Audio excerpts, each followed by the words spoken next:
Good afternoon, everyone, and thanks for joining the Jerusalem Press Club's webinar briefing. I'm Talia Dekel, Vice President of JPC. Minutes before this briefing, Moscow rejected an Israeli proposal for an arrangement to solve the question of the legality of activities conducted by the Jewish Agency for Israel in Russia. Many are wondering what other developments may follow as President Putin continues to push the West out and maintains its months-long war in Ukraine. I can think of no better speaker to address these issues as our guest today, himself jailed for 9 years by the Soviets for his activism, prompted by the refusal of the regime to let him leave.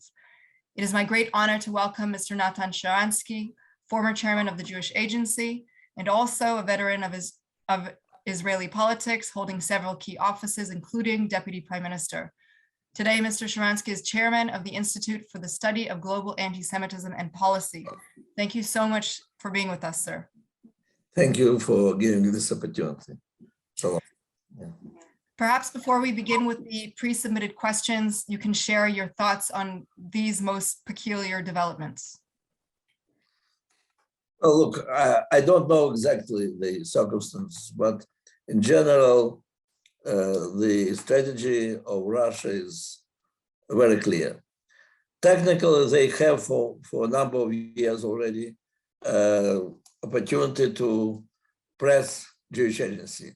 In fact, I would say that many other organizations, a number of other international organizations already left Russia or were forced to change the way of their activity because a number of years ago, in fact, after the beginning of the aggression of Russia, when they conquered Crimea, and the West started explaining its dissatisfaction and pressing, and internal opposition raised its head for some time, Russia passed a number of legislations or rules about individuals and organizations, which first insisted that many individuals and organizations will be registered as foreign agents. And second, the international organizations are not supposed to collect information about Russian citizens, to put it abroad and to keep it. And that was the pretext to restrict the activity of many international organizations. Of course, it's impossible demand for Jewish Agency, which is all about contacting representatives of Jewish diaspora, identifying those who want to come to Israel, and then to launch a process of processing this proposal, what really needs always in every country, collecting information about the citizens and keeping it in the central offices, whatever. And there was not a one case that the country with which Israel has diplomatic relations, the Jewish Agency will not be permitted to work there. So that's a normal situation. Now, Jewish Agency was resistant to this.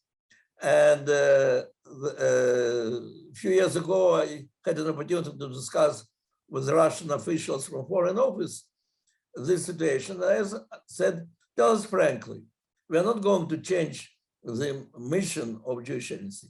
Is there something to be worried? And they said to me, frankly, you know, as long as we have such good relations, and our leader appreciates very much relations of Russia and Israel, you don't have anything to be concerned. Situation changed, relations changed. In fact, relations of Putin with the world changed. So that's why the attitude to Jewish Agency changed.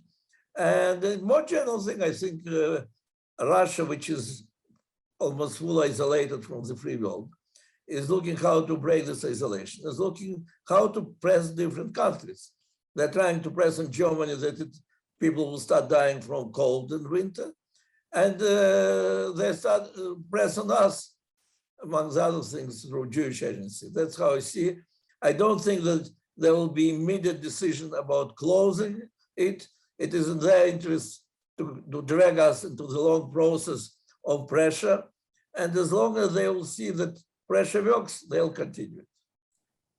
Okay, thank you very much for that So if we continue on with this kind of strategy of putting pressure on all the different countries, what do you think the end game here at the end is for him? Well, for Putin endgame, I don't know. I think he started unbelievable adventure, which of course makes Ukraine suffer and all the world suffer. But the biggest blow which he did is to Russia itself, to the place of Russia in the world civilization. I think his end game will be very bad, but it can take time and a lot of suffering for Ukrainians and others. But it's very important here not to let his pressure work and for the free world to be strong in their resistance and in their sanctions. You mentioned a lot of pain and suffering on the way. Just this weekend, President Zelensky called to evacuate Donetsk, where you grew up. Where does your mind go when you hear these kinds of reports? Well, look, not only Donetsk, all these places were the place of my childhood. Mariupol, which is fully destroyed, was a beautiful city, which was our summer camp because it is on the sea. And so we all went there during the summer vacations. And Kramatorsk and Slavyansk and Lysychansk, all these places, it's places of my youth. The fact that now Russia moved from the tactics of confrontation as it was at the beginning. And she saw that all the direct confrontation she's simply losing against Ukrainians. So now their tactics is to destroy fully the place which they, after this, occupy. What is, of course, very painful pictures. And yeah, I think that especially if Ukrainians are going to counterattack, it is very important to evacuate as many people as possible. One reporter is asking a follow-up question on that. How you would evaluate the goals that Putin is setting for himself in the Ukraine? Well, I think the goals which he set just before he started operation, they maybe are a little bit different, but in general, strategically, his goal probably in the last 15 years or something like this is to restore the Russian Empire. He sees himself as the one who follows the way of his greatest leaders. It's Peter the Great, Ekaterina the Great, and Stalin. In the private conversations, he was not mentioning these names as the greatest. I have to say, in the first years of his rule, those years when I, as the minister of Israel government, met him a number of times, his aims were much more modest. He wanted recognition. He wanted to bring back Russia to the club of superpowers. And for this, he really was looking for the establishing contacts, close contacts with Bush, with Merkel, with other leaders. And it took him some years to realize that all these people are coming and leaving, and he's the only one who is forever. So, well, they were dealing with the next elections and one was replacing the other. He was dealing practically from the first year how to guarantee that he will be forever in power. And in fact, after a few years and some changes in constitution and establishing full control on finances and media, he did it. So from then, I think, beginning from 2006-07, he understood that he is the strongest in the world, and his mission is to rebuild empire, to at least to bring back those historical territories which were part of the Russian Empire, and that's how he started the war with Georgia. And though he really showed his weakness in this struggle with that small country, but he got 1/3 of Georgia. He decided step by step he will be bringing more. And of course, so he had Caucasus through Chechnya and Georgia and Belarus, but the most difficult thing is here, Ukraine. And he was very careful waiting for the moment of weakness of the West to start with Ukraine. He decided that this moment came when Obama showed his weakness in Syria. And then he took Crimea. He was very careful. For a few weeks, he was increasing the level of pressure and misinformation and was looking for the West to react. And when understood that reaction will be very big, he conquered Crimea. Then he started planning the next steps. He, in fact, started a war in Donbass immediately after this. But it was like war without open invasion. And then, again, the second moment of weaknesses, he decided when he watched the pictures of retreat of America from Afghanistan, and maybe the way how it retreated was even more important. And his advisor said that is a moment when America can not afford any other military operation. And he made it, by the way, very clear in his unusually frank speech, like 2 days before invasion, when he said that Ukraine is not a nation. Ukraine is an artificial creation. The place of Ukraine is in Russia. And we are going to destroy this pro-Nazi regime that was definitely for inner consumption, that Russia always fought against Nazis. That's the moment of pride for all the Russian people. And so we continue. And we are going to bring it back to Russia. So he thought, and he was rather detached from what's happening in the world. He believed that Ukrainians will not resist, even if they'll resist a little, but not seriously, because after all, they are indifferent to who will be in Kyiv. He believed, and he believed that the West will, like after Crimea, will be shouting a lot of noise, but nothing. And in fact, the first week, and then the second showed how wrong he is in terms of thinking that Russian army is much stronger than he thought, believing that Ukraine is much less a nation than he thought. And third, it took a month to realize that nuclear blackmail is not enough to paralyze the West as he hoped in the beginning. So I think now after he really had the big losses and changed his tactics, I think now it's not immediate recreation of the empire, his aim. He understands it will take a lot of time with Ukraine, but destruction and making sure that everybody has to see that Ukraine, for its resistance to his ambitions, will pay big price. And the more Russians are killed, and there is a lot of them, the more he needs to show to his people and to the world that you cannot do such thing to Russia. Well, and that's how his propaganda works. Very clear, thank you. Let's move the conversation a little bit to Israel specifically. Israel has been playing a balancing act with Russia vis-a-vis Syria, not only since February, but of course for several years now. Do you think that the most recent announcement that Iran is now able to construct an atomic bomb will embolden its proxies, specifically on Israel's borders, Hezbollah and otherwise? And do you think that means we will need to tread even more carefully with Moscow, given its presence on our border? Well, there are a few aspects to this question. First of all, about balancing act of Israel and Syria. The reason for this, unfortunately, for the need to have this balancing act about Syria, the reason of this is the same weakness of the West, which brought Putin to Crimea, but at that very time, he realized that he can bring now his troops to Syria. That's what he did, and build their base. It was two parallel acts, which were the result of his belief that Obama and the West is weak, taking full control over Syria and Syrian airspace. That was very important. And second, going to Ukraine.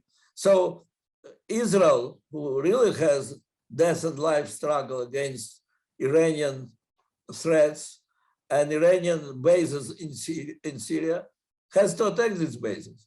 And there was struck a strategic deal, because after all, Russia also is not interested that Iran will become too strong in Syria. And Putin, in fact, was not resistant to our regular attacks on Iranian bases. That is the base of our feeling that we need to continue this strategic operation. I have my very strong reservations, because I believe that threat of Putin is threat to all the free world and we are part of this world. But definitely understand very well why Israel is so cautious. Now, Putin became absolutely isolated. So who are his allies? North Korea, Iran, Syria, 2 or 3 other countries. Well, maybe Serbia now will be his strong ally, I don't know. But he's rather isolated. And that's why, yes, his relations with Iran will be stronger and stronger. And though he never really wanted, and I saw it from my first conversation with Putin, he never wanted Iran with nuclear bomb because he has his own problems with the Muslim world in Russia. But he did want to use Iran as the pressure on America. Today, it is even more important. So, yeah, I think whatever will be our attempts to keep good relations, it will not help. His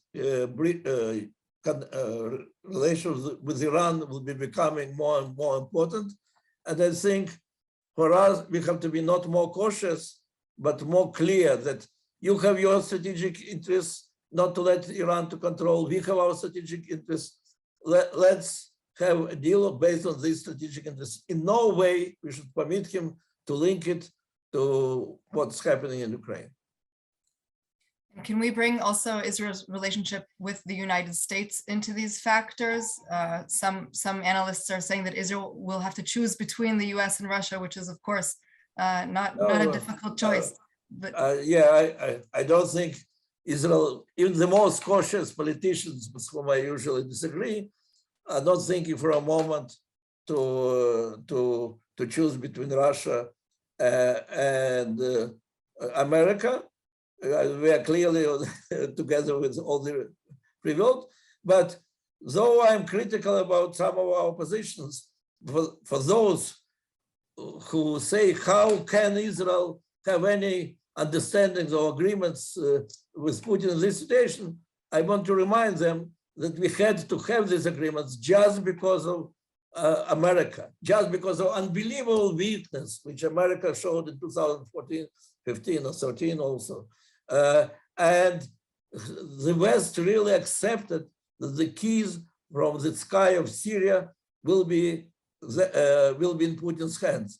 Putin created his base. There was no resistance, no readiness to fight it. So they turned us into so dependent on those who are keeping the keys from Syria. So I cannot accept their criticism, exactly as I cannot accept over-cautious position of our politicians. Understood. We have a few questions coming in to do with the Jewish identity of people in Eastern Europe, and other questions to do with anti-Semitism. You wrote in the past that you don't think that, or you were interviewed in the past saying that you don't think that these latest events, not specifically in the last few weeks, but the events as related to Ukraine, have any sort of Jewish element to them, that there's no anti-Semitic basis for anything here, that for once the Jews aren't part of the equation. What does that mean in terms of, for instance, Mr. Lavrov's remarks, anti-Semitic remarks recently? How do you think this is playing into what people on the ground are thinking about their own identities? Okay, so you quote me without the real context of it. What I was saying in the beginning, I said it is very difficult for Jews to believe that there is any conflict in the world that they are not in the center, or that people don't think that they're in the center. Anti-Semites and on one hand, the Zionists on the other hand, we all think that Jews are somehow involved. But I want to say that at that moment, conflict between Russia and Ukraine, not conflict, barbaric aggression of Russia to Ukraine. It has nothing to do with the situation of Jews in Ukraine or in Russia. And in fact, the situation, there was no state anti-Semitism in Ukraine and in Russia in the last 30 years. And this was started when the leader of Ukraine is openly Jewish, openly speaking about his connection to Jewish history and sympathy to Israel. And on the Russian side, for the first time in the history of Russia, the leader is not only not anti-Semite, but the one who has very sympathetic attitude to Jews. But the fact that he is sympathetic to Jews doesn't mean that the world which he tries to create is good for Jews or good for Israel. Of course, it is awful. And this war situation is disastrous for Jewish communities of Ukraine, exactly as for the other population of Ukraine. And the situation of retreat from democracy and from freedom in Russia, going back almost behind the Iron Curtain, of course, doesn't make any Jew in Russia happy. And the way Aliyah from Russia now is bigger than Aliyah from Ukraine. So the conflict didn't start because of anti-Semitism of any side or because Jews showed something that caused the anger. It's connected only to the imperial ambitions of Russia on one hand and strong national identity and pride of Ukrainians on the other. Now, even today, with all the awful things which happened, and with all my criticism on Putin and others, I have to say, today, young children from Jewish schools in Paris don't go on streets with kippah. It was asked for the last 20 years, they are not doing it. In America, in Moscow, on Kyiv, they go with kippah without thinking twice. So not only there is no official anti-Semitism, it's not yet translated into the street anti-Semitism. But can it be? Of course, the less democratic Russia becomes, the more they will need scapegoats, the more they will stop open and sympathetic attitude to Israel, the easier will be to the street to respond with old prejudice and so on. At this moment, Jews are not the most hated group. They have Ukrainians, they have people of Caucasus, they have many others to hate. But that it can come back, because for sure, and very quickly.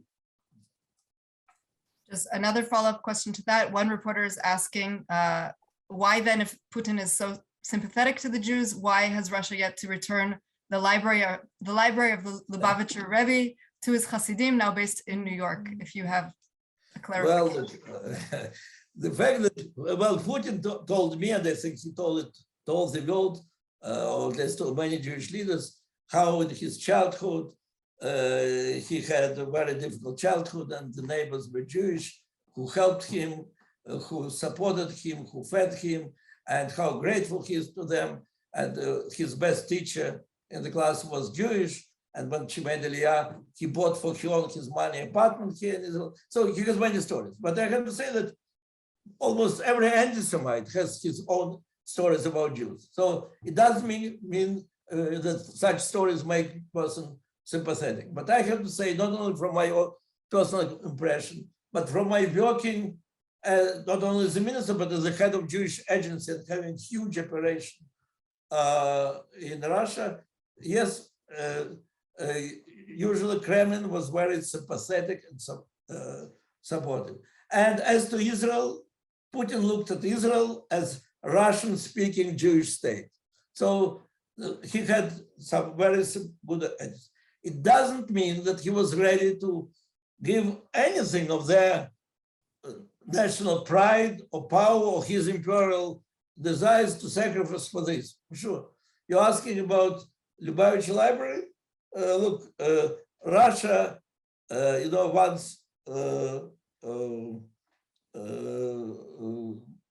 I think it was Russian ambassador in Israel who was asked, one Russian diplomat was asked, why are you keeping the small islands of Japan, Kurila? They're so small, tiny, it's impossible to see them on the map. And you're so big. Why are you not letting Japan these islands back? And then you can enjoy their cooperation in Siberia. And the answer was, and why do you think we became so big? What means that Russia it's not in the nature of Russia to give away anything that controls. To the contrary, and yes, with all the good relations, and with Chabad especially, his closest person in Russia whom Putin made the chief rabbi was representative of Chabad. And the Chabadis and the leaders of hundreds of communities are shlichim shel Chabad. So, but to give them their library, to take it from Russia, no, he wants to take things to Russia. He wants to take lands in the center of Jerusalem to Russia. By the way, I think it will be one of the bargaining chips about Jewish agency. But to give away, no, it must be really very special circumstances in which, and he must be really very interested in it in order to agree to move the library of Lubavitcher Rebbe from Moscow Lenin's library, whatever it's called now, to New York. Could you maybe just also say another word or two about the properties in Jerusalem, where you think that might be headed? Well, look, these are the properties of Tsars and the Russian White Church. And because Soviet Union, from the very first day, refused to pay any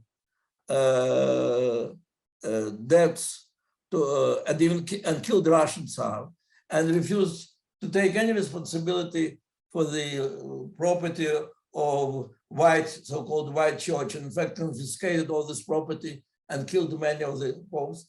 It was a decision of many internationalists courts that they have no right for the property of the church or of the Tsars whom they killed.